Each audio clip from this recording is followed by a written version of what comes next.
at that point, brother's a few years older than me. This is 70 years ago. He went to Brooklyn College, a very fine college. You know what tuition was at that time? Free. That's right. It was free. So my parents, who my dad dropped out of school when I think he was 13, and my mother graduated high school, they kind of never dreamed that they'd be able to send their kids to college, and they were able to do that. So economics, now here's another thing. Back in those days, and some of the older folks here may recall this, in most families, in my community, which is a working class community, one person, almost always the male, men, went out to worked 40, 50 hours a week, and earned enough money to pay the bills.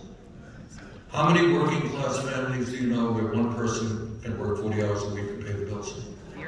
Not many. Right? So mom and dad have both got to go out and work. So the question, one of the questions we have to ask ourselves is, how does it happen that with all of the increases in technology, every worker here is producing a lot more than somebody in a similar profession did 50 years ago, because you have the technology behind you.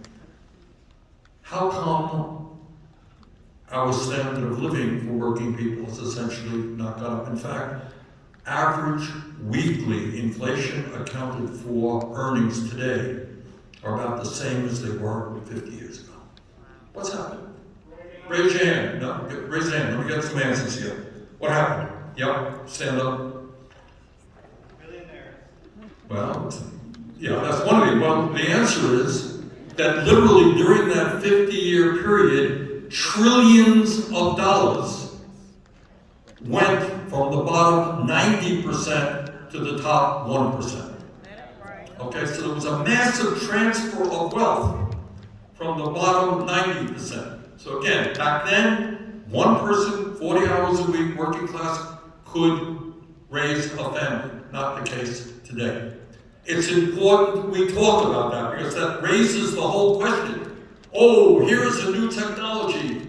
It's great, it's wonderful. Well, based on the last 50 years, that technology has worked not for working class people, but for the top 1%.